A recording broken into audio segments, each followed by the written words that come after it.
Hello, everybody, and welcome back to the Comp Effect Podcast. I'm your host, Todd Tams, and today we're going to talk about debit mods.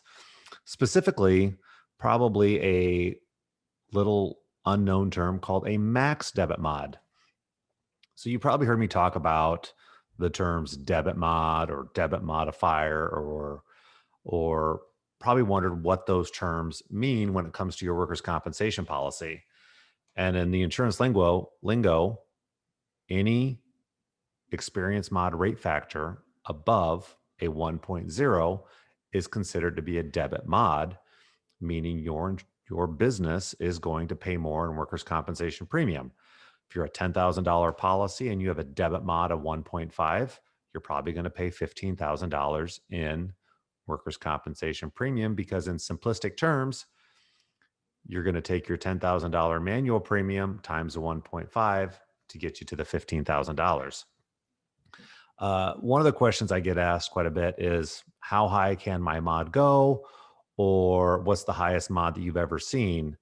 How high your mod can go, it's pretty hard to predict um, without knowing things like what your claims look like, what your payroll is going to look like, because that number is unique to every single business. And I mean, the factors that go into determining that uniqueness are not only your 3-year payroll, it's the class codes that go into that payroll, it's the states that you're in, and it's the factors that are used to calculate that rate in the state that you're in. So it's not like, I mean, the formula itself is the same, but the factors and getting those factors and understanding how to do that is probably not something you're going to want to do for fun and anytime soon. Regarding the highest mod that I've ever seen, I think the highest I saw was probably a 2.2. It might have been this year. It was a small account fraught with lots and lots and lots of claims. They should have been paying about $30,000 in work comp premium. They were paying close to 100, just given the fact of their experience mod and debits and so forth. But interestingly enough, the reason why I want to talk about the max debit mod is when it comes to how experience mods are calculated, there are all sorts of weighting factors to slow down and limit mods from getting out of hand. There are things like ballast and weighting values that, just because your company has a loss or has a severe loss, and let's say example, let's say you're a $10,000 work comp account and you just had a $400,000 workers' compensation loss.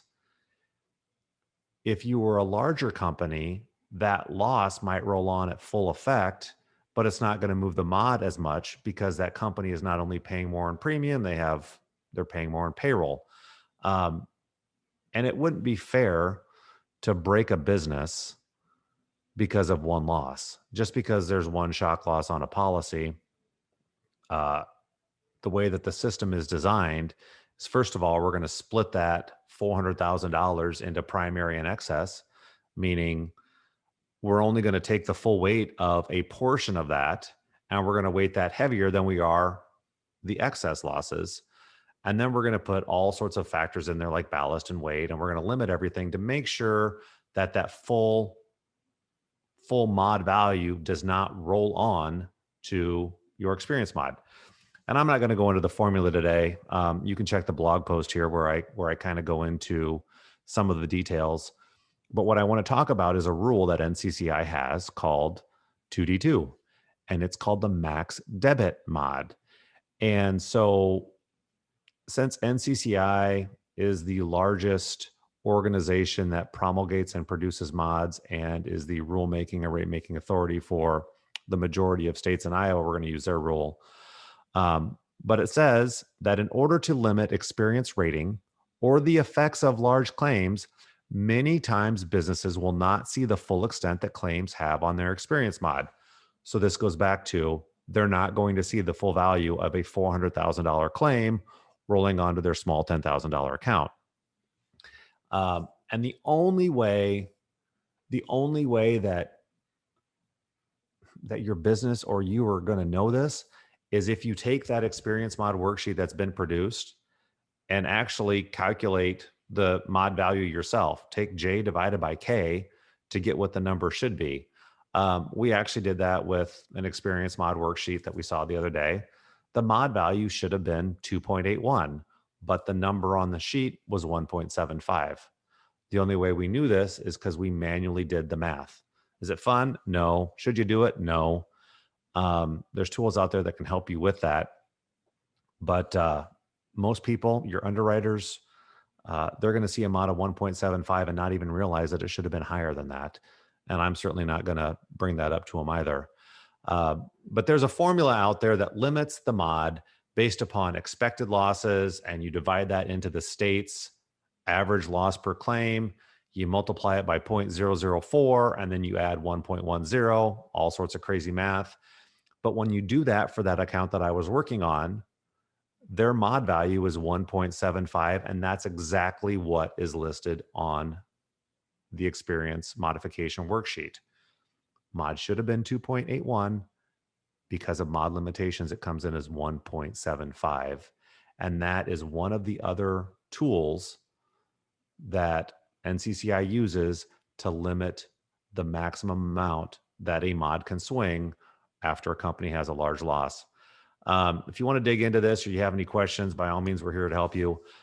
Just wanted to share with you that if you're an agent out there talking to clients, or your client is worried that, hey, I think my mod might be going through the roof, you can assure them that there are systems in place to make sure that they don't go out of business because of one or two bad workers' compensation claims. They may end up in the assigned risk pool. They may pay higher premiums, but the premiums they're going to pay are not the full premiums that they could pay if it wasn't for ceiling rules in place, such as the Max Debit Mod. Hope this information is helpful for you. Reach out with any questions. I love talking to you guys. I love doing stuff like this. Total work comp nerd when it comes to experience mod factors. But have a great day. Thanks for listening.